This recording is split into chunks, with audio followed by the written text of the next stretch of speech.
Eu vou falar aqui um pouquinho hoje sobre a vida debaixo da lei.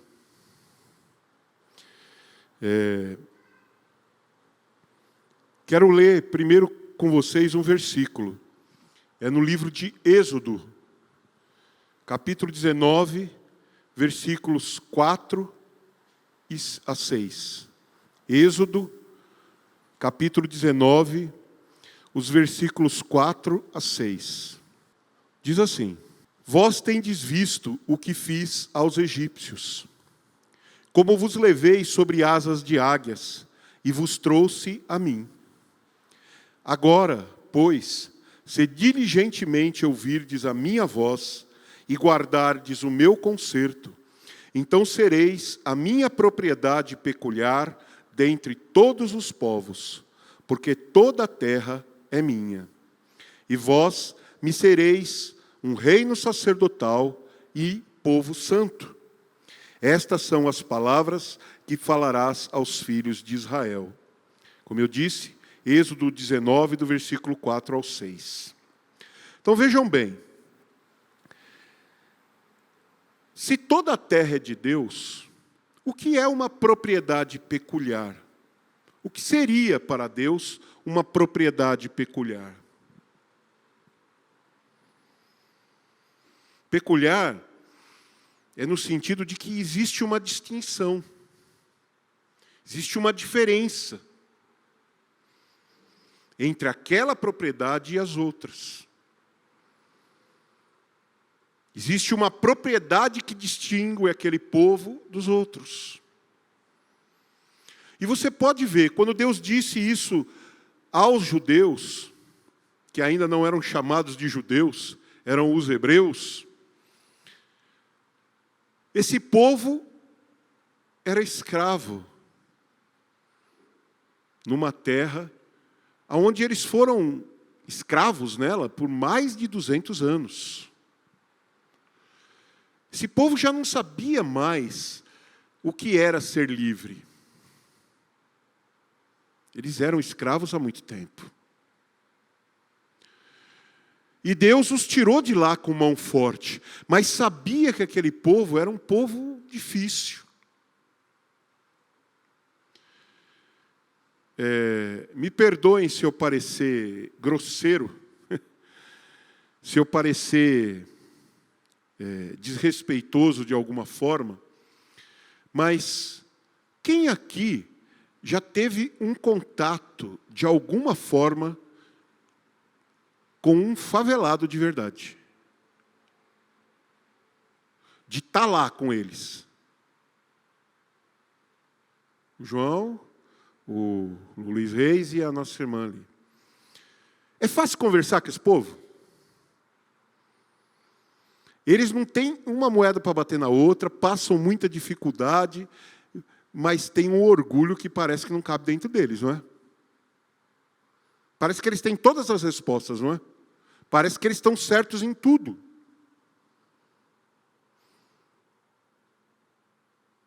Multiplica isso por 1000, você está chegando perto daquele povo que foi escravo por mais de 200 anos. Eles eram arrogantes. Eles achavam que iam conseguir se virar de qualquer jeito. Às vezes eu vejo as pessoas perguntando, né? Por que Deus fez sinais naquela época e não faz hoje? Do mesmo jeito, com a mesma intensidade. Porque graças a Deus você nunca foi escravo em terra estrangeira. A coisa é difícil, gente. Então, Deus chamando aquele povo para ser uma propriedade particular e depositando nisso a sua autoridade. Foi assim que nasceu a lei. Como eu já disse aqui, uma cerca, né? Para que aquele povo saísse daquela situação de escravidão, atravessasse um período de juízes, um período de reis, e depois um período de ser de novo escravo, mas agora com a esperança no Messias. Como disse Paulo, a lei serviu de aio para levar aquele povo desde a saída do Egito até a cruz de Cristo. E eles não aceitaram a cruz nacionalmente como deveriam. Então, aquela propriedade peculiar a Deus, aquele povo em particular, foi estigmatizado, recebeu uma marca diferente do próprio Deus. Pode ver, em qualquer lugar do mundo que você encontra um judeu, as trancinhas, a roupa, o quipá, o chapéu, é tudo igual. Não é? Eles vão para o mundo inteiro, eles vão morar lá na Suíça. Eles aprendem a falar a língua do suíço, mas em casa eles continuam falando o hebraico. Eles vão para a China, tem judeu morando na China, no Japão, nas Filipinas, no Brasil. Eles aprendem a falar a língua do país, aprendem a conviver com o povo do país, a comerciar no país, mas eles continuam tendo cara de judeu, vivendo como judeu e falando entre eles a língua deles. E isso é a propriedade particular. Uma característica que nem o mundo conseguiu arrancar deles. Mas isso não nasceu de um dia para o outro. Isso demorou séculos para se tornar efetivo. Entre Moisés e Jesus Cristo, dá uns 1.600 anos, mais ou menos. E esse povo demorou todo esse tempo para ganhar uma característica.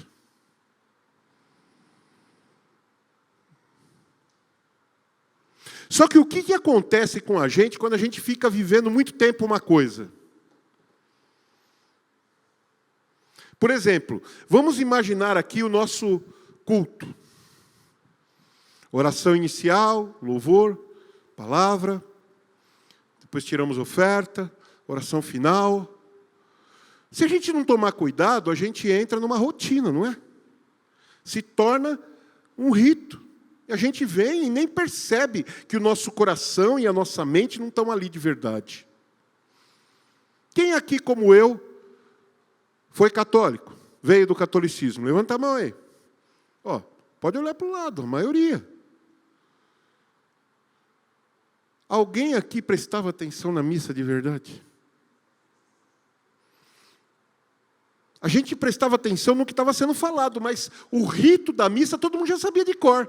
Você estava meio distraído, alguém te chamava, mas era não sei o quê, você já sabia que era hora de levantar, hora de ajoelhar, canto de entrada, você já sabia a sequência. Você não precisava estar com a mente ali. Imagina o judeu vivendo isso há 3.500 anos.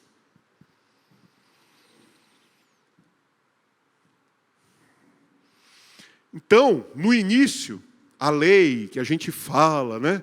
614 itens, tinha uma parte efêmera. Quem sabe o que é efêmero aqui? Efêmero. Ai, meu Deus. Dicionário nesse povo.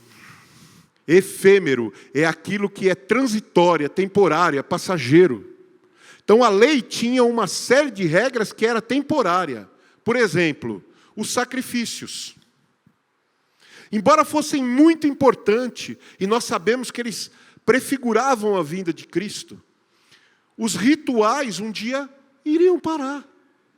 Porque um dia Jesus viria, morreria na cruz, e acabou. Você não precisa mais pagar por um pecado que o Senhor já quitou. Então, os sacrifícios eram transitórios. Era uma questão de tempo até eles acabarem. E havia a parte eterna da lei. Como eu disse aqui, o conteúdo moral. Falei disso para vocês outro dia. Os 10 mandamentos revelam esse conteúdo moral. De como Deus quer o seu relacionamento com Ele. Não terás outros deuses diante de ti. Não farás para ti imagem de escultura. Guardarás os dias santos. E não tomará o dia do Senhor, o nome do Senhor, em vão. Esses 4 mandamentos se referem ao seu relacionamento com Ele. É um conteúdo de atitude moral que Ele quer de você. Princípios morais. E os outros 6, não roubar, não matar, não dar falso testemunho, não cobiçar as coisas alheias, honrar pai e mãe, se referem a um conteúdo moral em relação ao seu irmão. Como Deus espera que você trate o seu irmão, como Deus espera que o seu irmão te trate. Então, este conteúdo é eterno. Isso acabou os mandamentos, mas o conteúdo moral da lei permanece. Ou Deus hoje não quer que você ame o seu próximo. Não foi exatamente nesses 2 campos que Jesus resumiu os mandamentos? Quando perguntaram para ele qual é o maior mandamento da lei, como ele respondeu? Honrarás o Senhor teu Deus de todo o teu coração, de toda a tua alma, com todo o teu entendimento e com toda a tua força. Este é o primeiro e grande mandamento. E o segundo, semelhante a esse, é amarás o teu próximo como a ti mesmo. Ou seja, o conteúdo moral da lei é esse. Isso não mudou. Acabaram os mandamentos escritos na pedra. Mas a revelação de como Deus quer que você trate o seu irmão, como Deus quer que você trate a ele, isso não foi anulado. Então, naquela época só havia essa lei. E essa lei, gente, que fez esse povo ser um povo peculiar, a gente conhece como a lei, o decálogo, os 10 mandamentos, a lei mosaica, mas ela teve uns apelidos, viu? Ela teve uns nomes terríveis. Não porque o povo julgava, não. Foi o próprio Deus que a chamou assim. Então, olha, como eu disse, a lei foi uma cerca. Vocês guardaram essa imagem? Sim? Agora, eu vou fazer uma pergunta mais específica. Quando você põe o seu filho num cercadinho, naquele chiqueirinho de criança lá, você está protegendo ele das coisas, não é? Sim? E quando você põe o seu cachorro num canil, você está só protegendo o seu cachorro ou você está se protegendo dele também? Hã? Você está se protegendo também. Tem um cachorro que ataca todo mundo. Você deixa ele solto pela casa? Aquele povo era rebelde, obstinado. A gente precisa entender que é assim. Lá no início, quando Deus criou o homem, criou Adão e Eva lá no paraíso, Deus queria um relacionamento pessoal com Adão e Eva, não queriam? E ele teve? Não. A primeira chance que eles tiveram, deram uma facada em Deus. Aí Deus os tirou do jardim, lhes deu roupas, os manteve ali durante um tempo.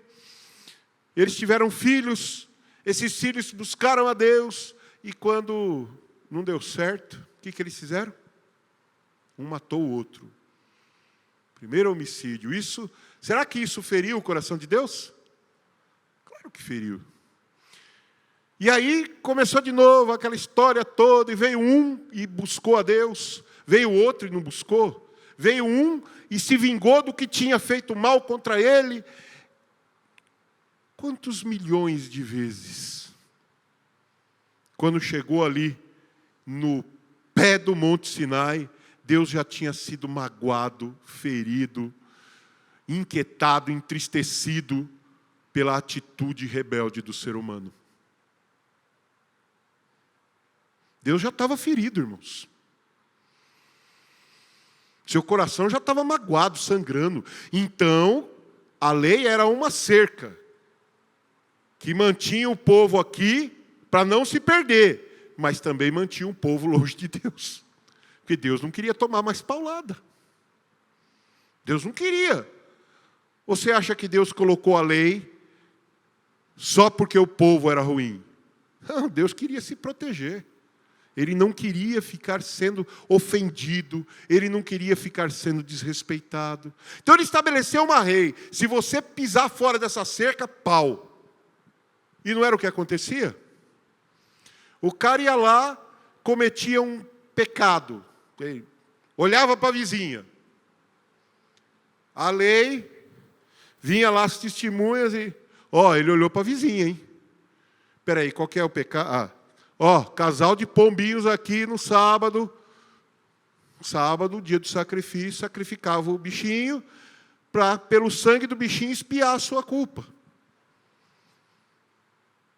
Aí no outro dia você xingava o vizinho.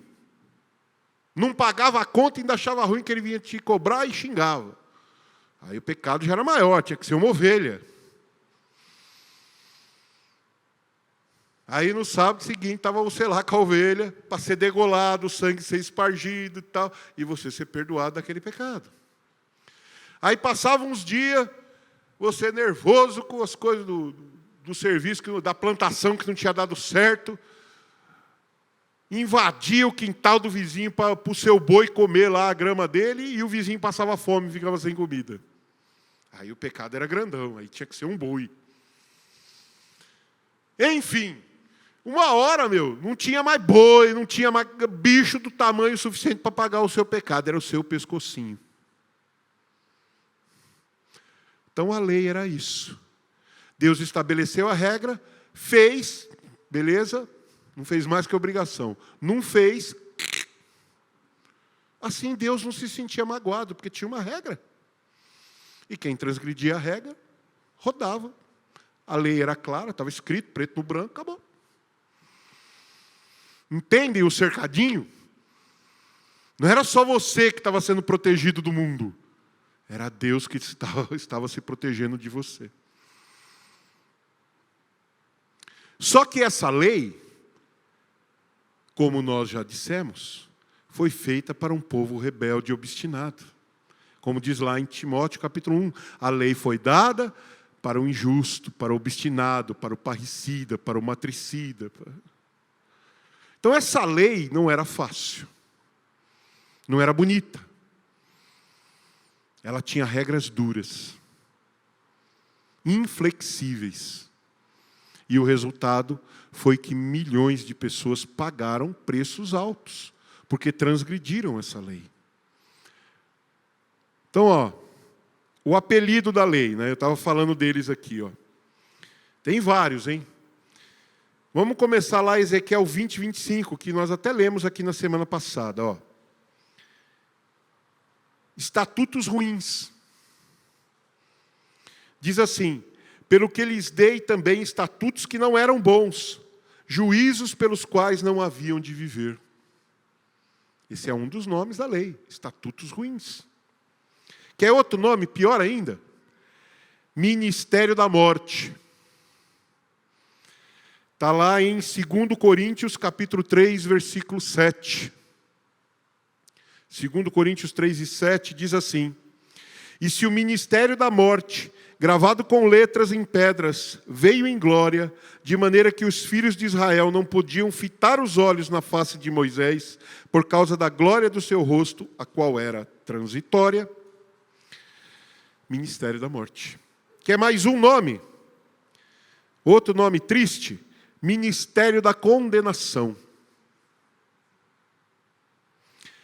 Diz assim, lá em 2 Coríntios ainda, no capítulo 3, o verso 9.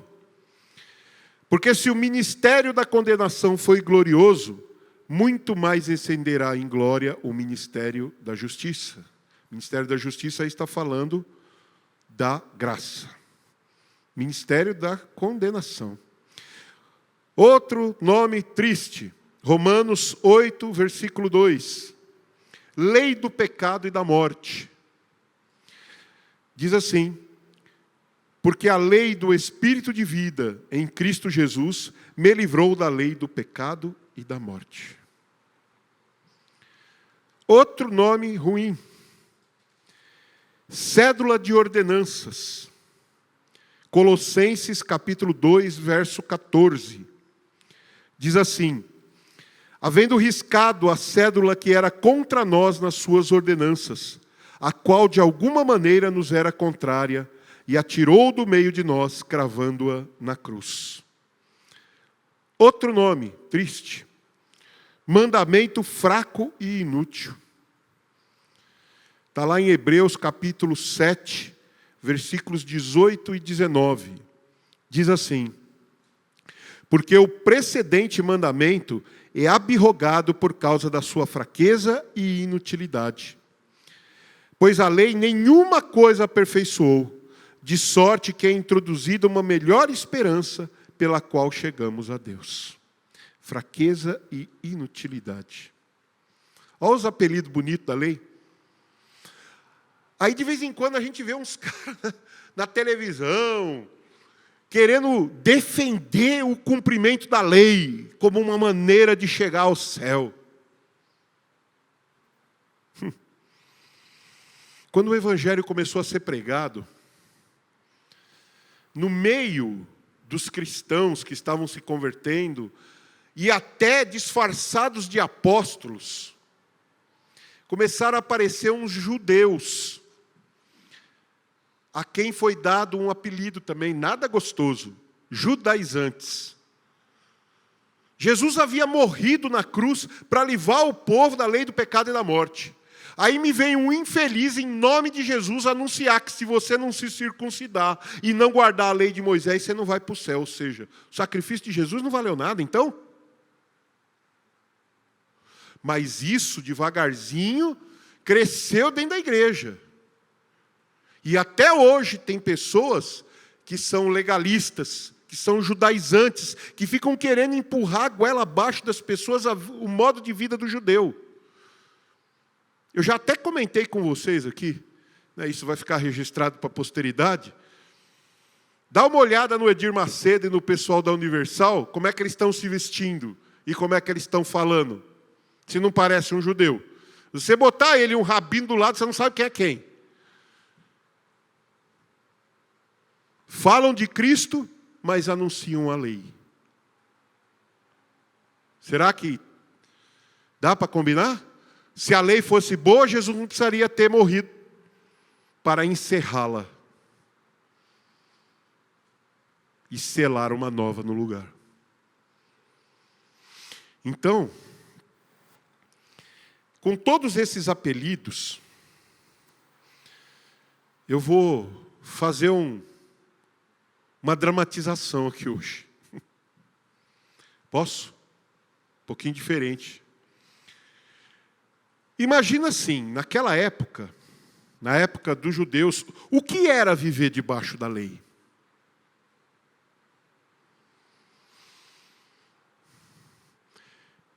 A lei, em resumo, no final de tudo, a lei nada mais era do que uma política de Deus.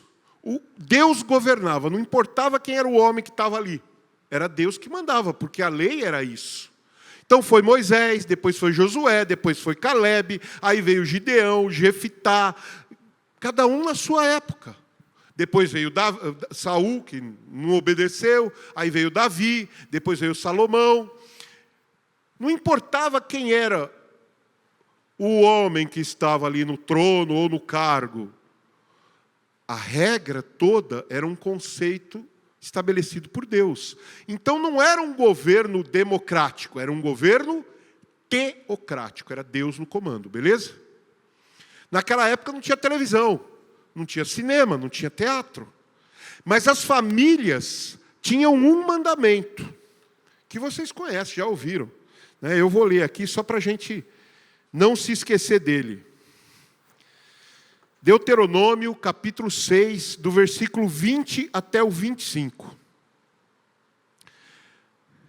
Na verdade, eu vou ler primeiro o capítulo 6, do versículo 6 até o 9. Depois do 20 ao 25. Eu vou ler esses dois trechos para ficar claro. Então, Deuteronômio, capítulo 6, do versículo 6 ao 9, diz assim, ó. E essas palavras que hoje te ordeno estarão no teu coração, e as intimarás a teus filhos, e delas falará, assentado em tua casa, andando pelo caminho, e deitando-te e levantando-te. Também as atarás por sinal na tua mão, e te serão por testeiras entre os teus olhos, e as escreverás nos umbrais da tua casa e nas tuas portas. E aí, pulando lá para o versículo 20, do 20 até o 25, diz assim: quando teu filho te perguntar pelo tempo adiante, dizendo: quais são os testemunhos e estatutos e juízos que o Senhor, nosso Deus, vos ordenou? Então dirás a teu filho: éramos servos de Faraó no Egito, porém o Senhor nos tirou com mão forte do Egito. E o Senhor fez sinais, grandes e penosas maravilhas no Egito, a Faraó e a toda a sua casa, aos nossos olhos. E dali nos tirou, para nos levar e nos dar uma terra que jurara a nossos pais. E o Senhor nos ordenou que fizéssemos todos estes estatutos, para temermos ao Senhor nosso Deus, para o nosso perpétuo bem, para nos guardar em vida, como no dia de hoje. E será para nós justiça, quando tivermos cuidado de fazer todos estes mandamentos perante o Senhor nosso Deus, como nos tem ordenado. Amém? Então, o que a gente vê aqui é que foi Deus que estabeleceu aquilo que nós chamamos de tradição oral. Aquele povo tinha que falar para os seus filhos como tinha sido a vida. Então, vamos imaginar assim. Está lá o João Henrique, está lá a esposa dele, está lá a filha dele. Aí a mulher ralou o dia inteiro em casa, porque naquela época tudo tinha que ser manual. Você queria farinha, tinha que pegar o grão e moer, tostar, moer, preparar a farinha para fazer o pão. Se queria a carne, tinha que ir lá no rebanho, pegar o cordeiro, pegar lá o bezerro, ou o boi, ou seja lá o que fosse, matar o bicho, degolar, tirar a pele, salgar a carne, cortar um pedaço, vir, trazer, preparar. A esposa ralava o dia inteiro. E o marido? O dia inteiro lá quebrando pedra, arrancando torrão do chão para preparar para o plantio. Ou andando pelo deserto, caçando água para dar para o rebanho. Eles eram nômades. Ainda quando eles tiveram cidades, ainda assim eles viviam no campo, ou plantando, ou cuidando dos seus rebanhos. Aí, quando chegava o final da tarde, final do dia, eles se reuniam, o João chegava em casa, sua esposa já tinha feito comida, aí ele ia se lavar, e eles iam comer, e davam graças a Deus, aí acabou. Vamos ligar a televisão e assistir novela. Ih, não tem televisão, não tem novela, não tem teatro, não tinha livros, mas tinha tradição oral. E aí, o João e a Laudeci sentava do lado da Ana Clara e começavam a contar para ela: olha, quando a gente era garotinho, meu pai contou para a gente, lembra do seu avô? Como é que é o nome do seu pai, João? O seu Expedito falou para mim que, lá no Egito aconteceu, e começava a contar a história. Gente, se vocês nunca contarem história para os seus filhos, o que eu estou falando aqui não tem graça. Mas quem já contou que seja qualquer besteira para o filho, sabe o quanto isso é importante para ele. Os meus filhos me fizeram inventar um personagem.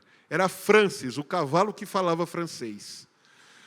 E vocês não têm noção de quantas histórias eu contei para eles no pé da cama falando desse cavalo. O Giovanni até hoje fica no meu pé. E aquele cavalo, pai? Ficou marcado na mente dele. Então você imagina essa tradição oral lá atrás. Se você não fala com o seu filho das coisas da Bíblia, está aí um bom exemplo do Velho Testamento para você aprender, viu? Porque é maravilhoso. A criança nunca mais esquece.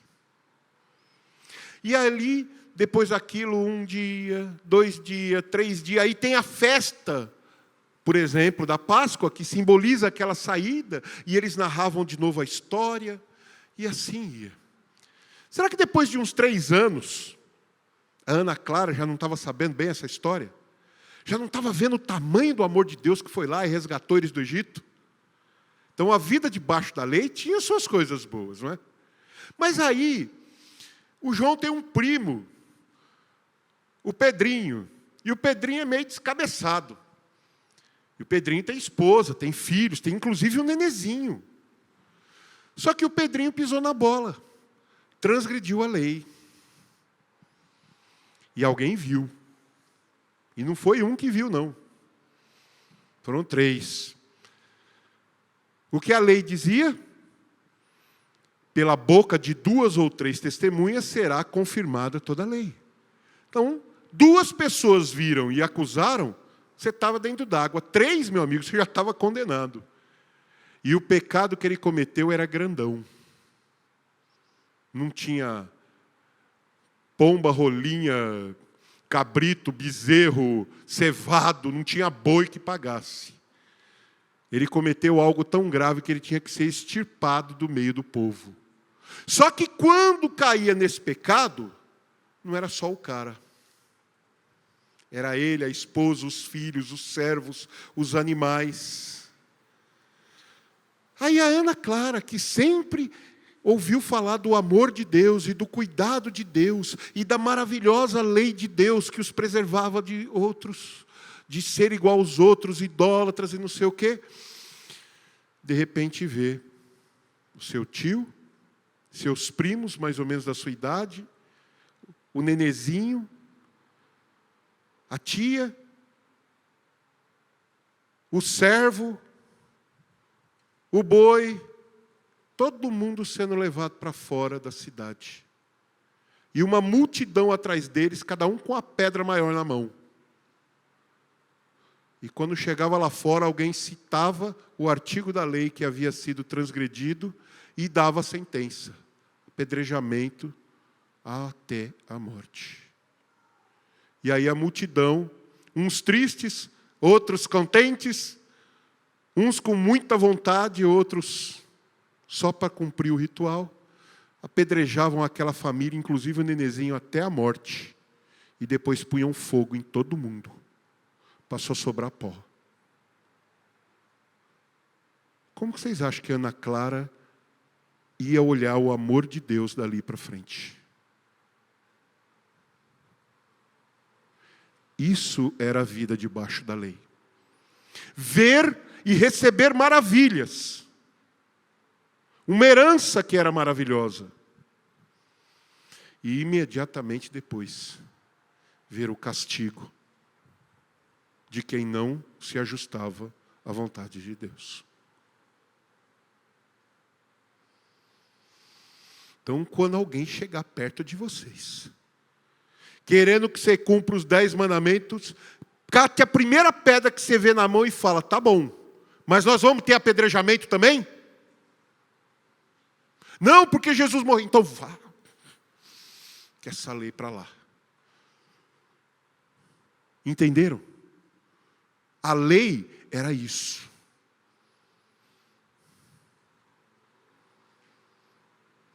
Ela era algo perfeito, justo e bom para um povo imperfeito, rebelde e ruim. O que aparecia? O lado torto.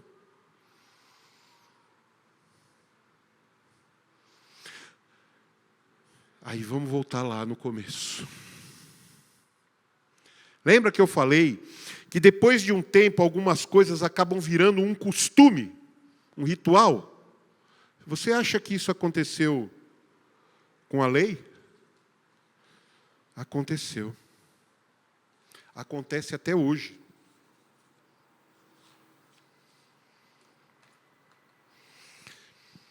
Gente, imagina assim.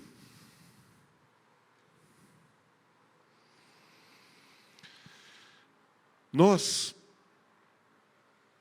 ouvimos a palavra de Deus aqui. Nós lemos a Bíblia, Deus fala conosco, às vezes profeticamente, nos ensina, nos dá direção. Deus nos tirou debaixo desta regra, desta lei terrível. Como diz a palavra, né?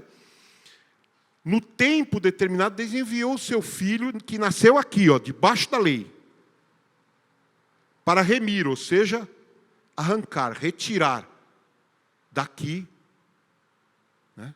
Para remir os que estavam aqui, a fim de que eles fossem chamados filhos de Deus. Somos nós. Fomos arrancados debaixo daquela lei. Aquela lei não existe mais para nós. Mas, quando nós lemos a Bíblia, a gente não identifica, em muitos momentos,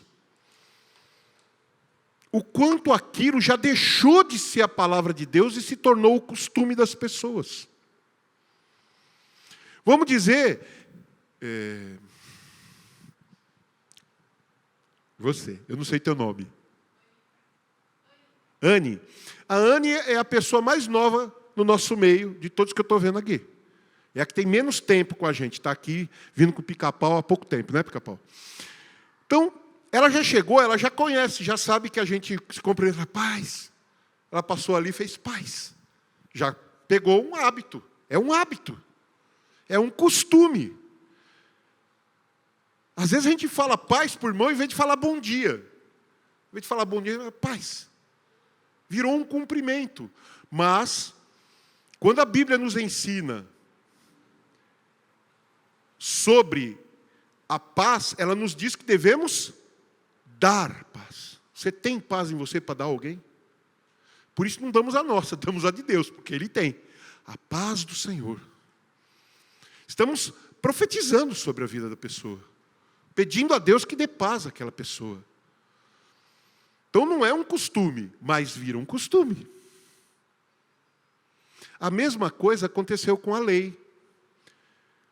Lembra quando Jesus falou com os fariseus e criticou eles duramente, porque eles, ao invés de honrarem a oferta da pessoa que ia lá e ofertava, honravam o altar. Ao invés de ir lá e honrar pai e mãe, eles iam lá e honravam o altar. Costumes. Jesus criticou mais de uma vez a atitude dessas pessoas, porque já não era mais o cumprimento da palavra de Deus. Virou um costume. Feito em nome de Deus, mas sem a presença de Deus. Vou ler só um versículo sobre isso. Mateus, capítulo 15, dos versículos 6 até o 9.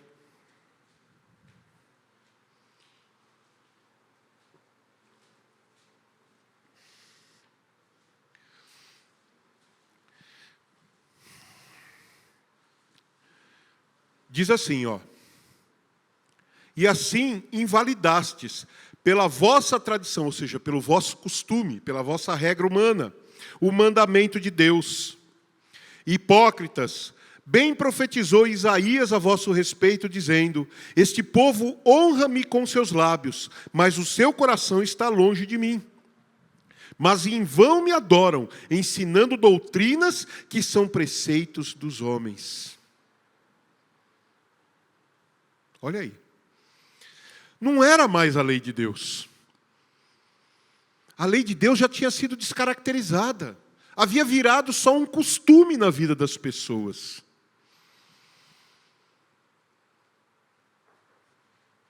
E o costume não serve para nada. Sua tradição, a minha. Nós não temos tradições? Nós nos encontramos uma vez num churrasco, faz pouco tempo, né? Uns meses aí. Lá na casa do Marcão, sacamos o violão e começamos a cantar uns hinos de 1900 e bolinha, né, João? É o nosso hábito, não é? Sempre foi assim. Faz mais de 30 anos que a gente se conhece, as mesmas coisas. Até os hinos são os mesmos. É uma tradição. Se eu achar que isso substitui o meu louvor a Deus, eu estou errado. Se eu achar que para ser um culto tem que ser assim, eu estou errado. Tradição, costume, cultura. Qual que é a regra do cristão hoje? Graça e paz. Está amarrado. um monte de expressões que os crentes em geral usam, que nada mais são do que tradição. Não serve para nada. É como você botar um adesivo lá. Posso todas as coisas naquele que me fortalece. Tá bom. Aí se eu for perguntar se você sabe o que isso queria dizer para Paulo quando ele disse essa frase, talvez você não saiba a extensão do que ele estava dizendo. E assim você se apropriou de uma frase que para ele significava, eu sei, passar fome, frio, não ter onde dormir, ser apedrejado. Como eu também sei entrar num palácio, falar com o rei, falar com as autoridades, ter de sobra para até ajudar os outros. Ele sabia o que aquilo queria dizer. E mesmo tendo ou não tendo, ele estava servindo a Deus. Quantos, se faltar o dinheiro da gasolina, o cara não vem para o culto? Porque a pé, mas já vem. Não vem. Então, será que sabe mesmo o que quer dizer posso todas as coisas naquele que me fortalece? Paulo sabia. Então, repetir a frase de alguém é fácil. Mas estar na mesma condição que aquela pessoa é diferente. Então, são essas tradições que já existiram em relação à lei e que existem hoje. Por exemplo, existem lugares onde é proibido ao ministério, aos pastores, ministrarem a Santa Ceia para uma pessoa que não é legal, para um casal, para um deles, se eles não forem legalmente casados.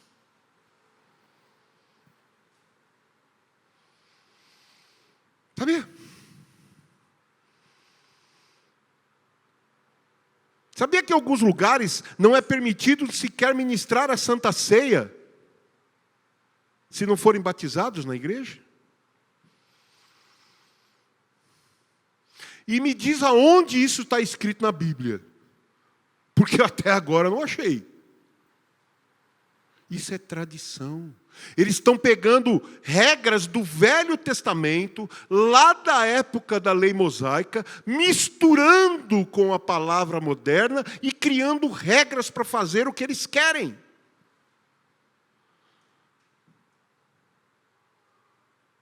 Assim como os fariseus fizeram de muitas maneiras na época de Cristo.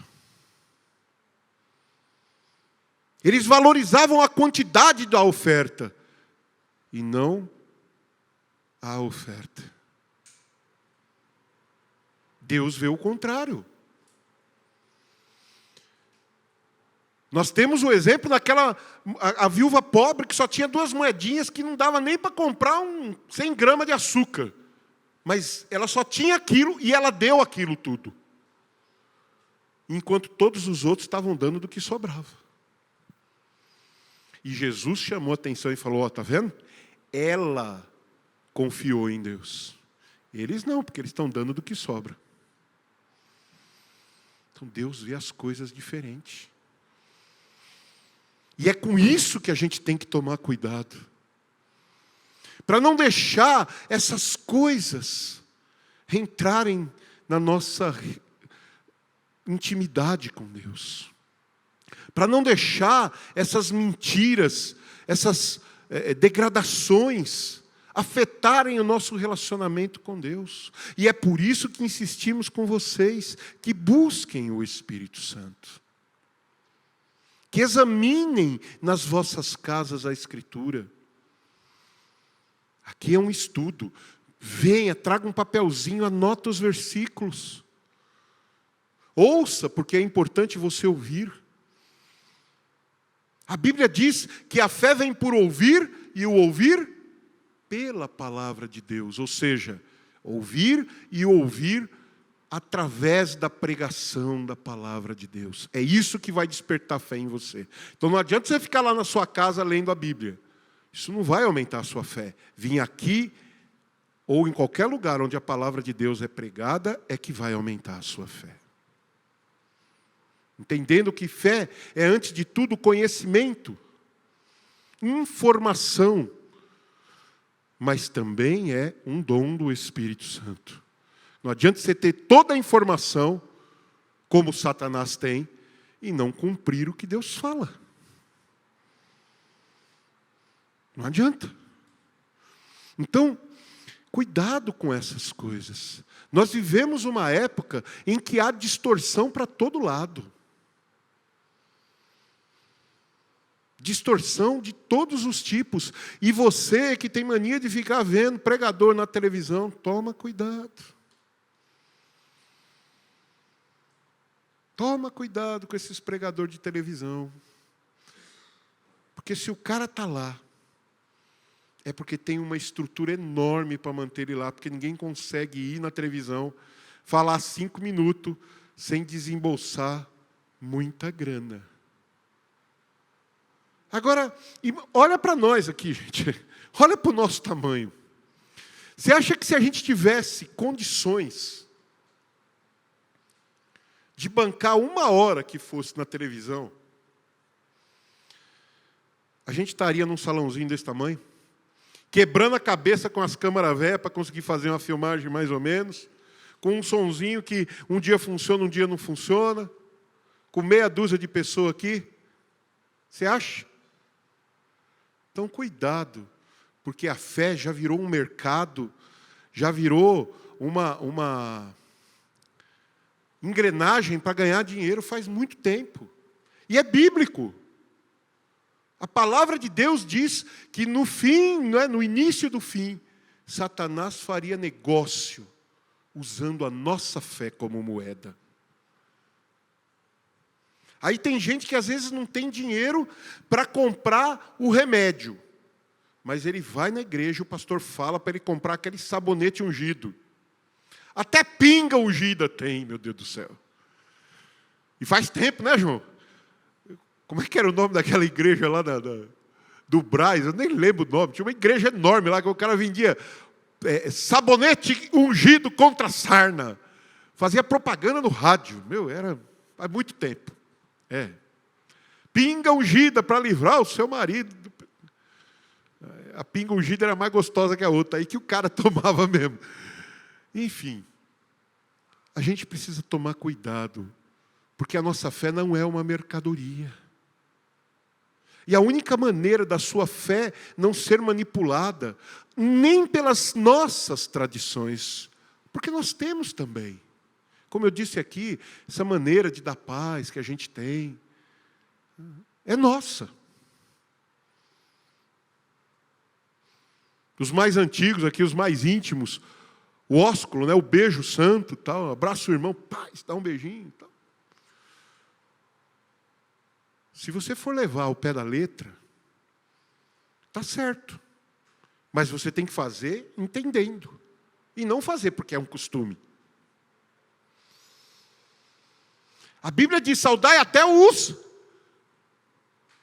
lobos com a paz do Senhor. O que quis dizer com isso?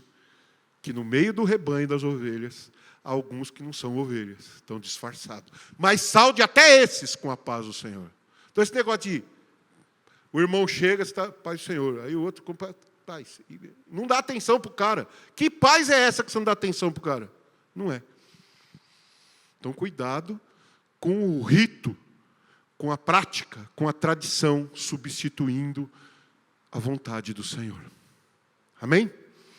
Vou ler mais uns versículos aqui para a gente fechar o assunto e não ficar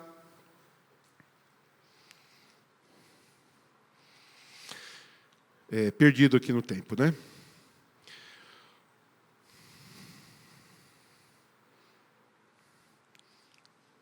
Cadê? Sumiu o papel.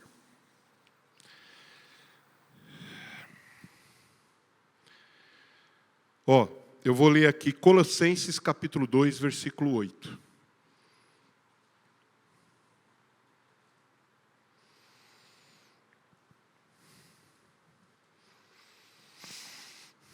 Diz assim: Tende cuidado que ninguém vos faça presa sua, por meio de filosofias e vãs sutilezas, segundo a tradição dos homens, segundo os rudimentos do mundo, e não segundo Cristo. Colossenses 2:18 também tem uma passagem interessante, diz assim: ninguém vos domine a seu bel prazer, com pretexto de humildade e culto dos anjos, metendo-se em coisas que não viu, estando debalde inchado na sua carnal compreensão. Ó. De vez em quando bate uns caras lá na sua porta, normalmente no sábado de manhã, né? Ou domingo de manhã cedo. Os tal testemunhos de Jeová, os TJ, né? Com as pastinhas, vem lá falar com você sobre uma verdade que é mentira.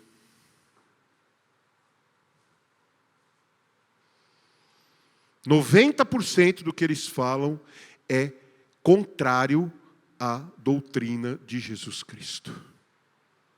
90%. E tem gente que olha para ele e fala, mas eles são cristãos também? Não são. Nem sequer creem em Deus da maneira que se espera de alguém que crê em Deus. Usam tradições de homens, costumes, pegam a palavra dos seus líderes e colocam na mesma autoridade da Bíblia. Gente, será que a palavra de algum homem chega perto da autoridade da palavra de Deus? Nós tivemos homens santos na história. Na Bíblia nós encontramos os apóstolos, as cartas, né? A maioria delas de Paulo, 2 de Pedro, 1 de Tiago, 3 de João, 4 se você contar o Apocalipse, que não é uma carta, é um livro. Enfim. Mas nós tivemos homens cristãos extremamente inteligentes. Santo Agostinho, algumas coisas que ele escreveu foram fantásticas. Servem de inspiração até hoje. Mas tem um problema. Santo Agostinho não acreditava que os judeus fossem o povo de Deus. Como a Igreja Católica inteira não acreditou, e não acredita até hoje, existe uma doutrina chamada doutrina da substituição. Essa é a doutrina que mais bate de frente com o cristianismo verdadeiro. Porque ela tira o foco de Deus de todas as profecias do Antigo Testamento, tira o foco dos judeus e põe na igreja. Mas a igreja era um mistério para os judeus.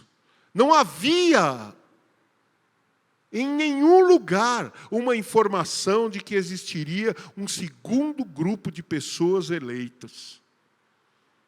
Até então só havia os judeus.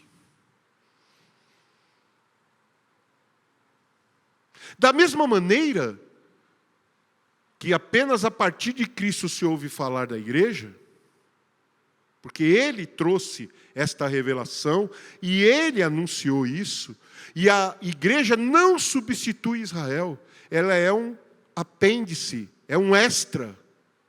A mesma coisa aconteceu, por exemplo, com Paulo em relação aos apóstolos. Todos os outros 11 apóstolos eram judeus, que cresceram com Cristo e andaram com Ele. Paulo era um que perseguiu esses cristãos. Como ele mesmo disse, ele era um abortivo. Que não conheceu Cristo em carne. E coube a esse homem, Paulo, revelar um dos maiores mistérios da fé cristã, sobre o qual a gente está falando no estudo de escatologia, o arrebatamento.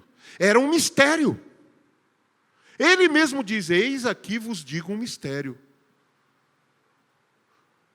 Que ao ressoar da trombeta, ouvida a voz do arcanjo, nem todos dormiremos, mas todos seremos transformados. Não há no Velho Testamento a menor menção sobre arrebatamento. Há duas citações. Se você pensar no trasladamento de Enoque, trasladar é tirar o corpo daqui e levar para lá. Isso aconteceu com Enoque. Enoque andou com Deus e Deus o trasladou, levou para o céu, com corpo e tudo, para que ele não provasse a morte. E Elias, que foi arrebatado numa carruagem de fogo. Quase dizia que eu imitei a Arius e falei numa canoa de fogo. Como ela disse uma vez. Foi numa canoa de fogo, Oswaldo, que o senhor levou. Eu falei, não, minha irmã, foi numa carruagem. Não foi numa canoa, não. Tem essas duas situações que nos remetem ao arrebatamento da igreja. Mas lá foram pessoas. E o arrebatamento da igreja é de uma multidão. E aí? Há outros mistérios na igreja, dentro da doutrina. Então, o problema não é esse. A gente só precisa tomar cuidado com aquilo que as pessoas dizem que é um mistério. Por exemplo, os testemunhas de Jeová, eles falam de um mundo perfeito e tal, mas o que eles usam como base é Isaías. Isaías 28 e outras passagens. Porém, essas passagens se referem ao reino milenar, e isso é claro para qualquer estudante da Bíblia. Elas não estão falando de um tempo onde o mundo já acabou, não, é uma etapa. De algo que acontecerá depois do período da tribulação. Quando Cristo voltar a segunda vez à terra, ele vai reinar na terra durante 1000 anos. E durante esses 1000 anos, o leão, o tigre, a onça, o gado mato, eles vão comer palha igualzinho o boi. Isso não vai haver morte durante esse período na terra. Não esse tipo. Se você lê Isaías e as profecias dele sobre o reino e tal, você vai entender que está falando do reino milenar. Porque o reino de Deus não será aqui, vai ser depois ainda. Então, enfim, essas coisas nós vamos tratar aqui detalhadamente, pontuadamente, na sequência. Mas eu queria que vocês entendessem essa visão do que é viver debaixo da lei. Para que vocês tomem cuidado com essas tradições que andam espalhadas por aí. Para que ninguém vos faça presa sua. De sua vontade vem aqui e te diga como fazer. Não é assim, gente. A Bíblia, ela é um livro, digamos assim, que exige de você uma interpretação. Exige que você se esforce para entender o que está escrito. Mas sabe qual é o esforço? O esforço é você falar com Deus. E dizer a Ele, Senhor, é a Tua palavra. O Senhor morreu, através do Teu Filho Jesus, me fez Teu herdeiro. Esta palavra é a minha herança. É minha. Como que o Senhor me dá algo que eu não entendo? Me ajuda aí, meu Pai. Envia o Espírito Santo, ilumina os meus pensamentos, liga aqui o Tico e o Teco para que eles juntos consigam entender o que essa palavra diz, porque esta palavra fala da minha salvação, fala do meu Deus, fala da vida que o Senhor quer para mim. Tira a venda dos meus olhos, Senhor. Porque essa palavra é a minha herança. É nela que está a sua promessa de salvação, de cura, de libertação, de uma vida digna. Então não se conforme em ficar sem essa palavra. Olha, lá no Monte Sião, depois de rodar, passar por todas essas coisas, a gente volta lá para o sopé do monte. Deus desceu sobre o monte. E todo o povo estava lá ouvindo as buzinas, vendo a fumaça, os trovões. Vocês já viram um vulcão em erupção? Graças a Deus não, né? Mas imagina você estar no pé de uma montanha e você olhar para cima e você ver trovões, relâmpagos, um barulho assombroso e a montanha inteira tremendo, pedra balançando. E Moisés falando para você, calma, Deus vos trouxe aqui para vos provar. Quando soar a buzina, a gente sobe. O que o povo falou? Moisés, vai você lá. A gente fica aqui. Deus fala com você e a gente ouve. Mas eu não vou lá, não. Você acha que com você ia ser diferente? Se você visse aquela montanha pegando fogo, tremendo, um som de buzina. Vocês já ouviram aqueles feedback que dá aqui no microfone de vez em quando? Quando a gente põe o microfone perto da caixa, que parece que entra no ouvido e vai lá dentro. Pois eu te garanto que o som da trombeta era muito pior. E ainda vinha acompanhado de relâmpagos, trovões e a terra tremendo. Esse era o Monte Sinai, foi lá que Deus desceu. E olha o que ele disse. Êxodo 19, a gente já leu, eu vou ler de novo.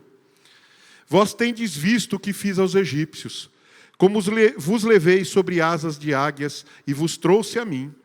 Agora, pois, se diligentemente ouvirdes a minha voz e guardardes o meu concerto, então sereis minha propriedade peculiar dentre todos os povos, porque toda a terra é minha. Nós sabemos a quem Deus disse isso. Aquele povo lá, aos judeus. Mas Jesus encerrou a lei. E agora, quando a gente volta lá para o pé do Monte Sinai, ele fala para a gente assim, Mateus 11, do 28 ao 30. Vinde a mim todos os que estáis cansados e oprimidos, e eu vos aliviarei. Tomai sobre vós o meu jugo, e aprendei de mim, que sou manso e humilde de coração, e encontrareis descanso para a vossa alma, porque o meu jugo é suave, e o meu fardo é leve.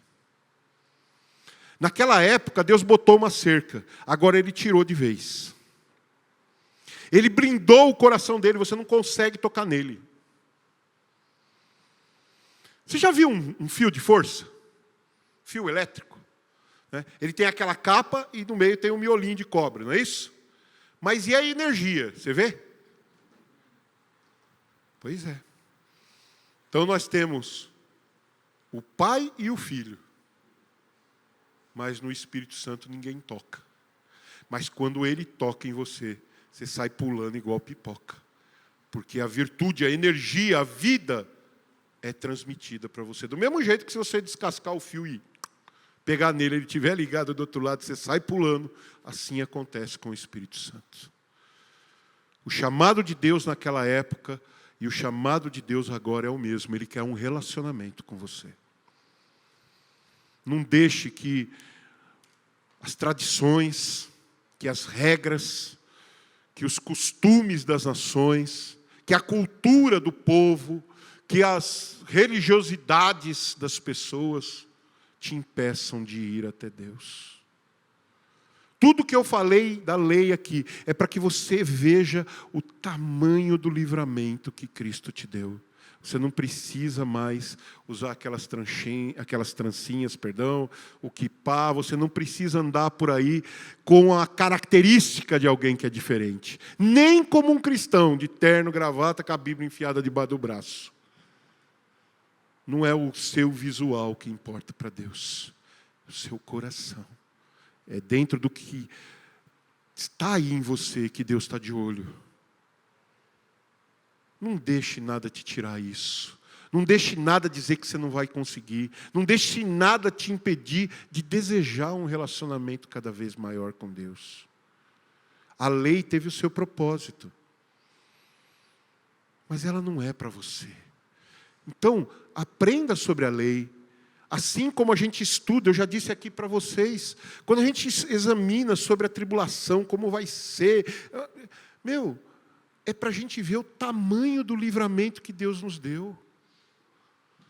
Em vez de chegar num monte aceso, tremendo, cheio de fogo, e achar que tem que subir. Jesus está sentado na rocha, lá no jardim, no horto, no Getsemane. Chega aqui, senta aqui.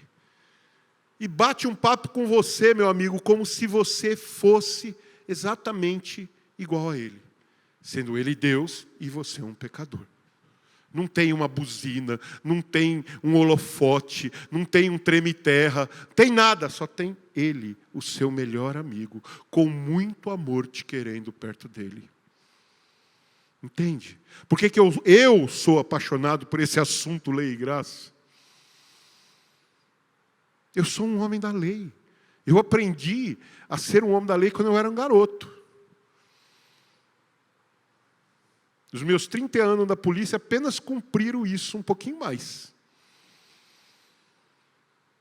Jesus me tirou de tudo isso. Me fez ver que todo esse legalismo, essas coisas, isso não vale nada. O que vale é o amor, a liberdade e a vida no Espírito Santo.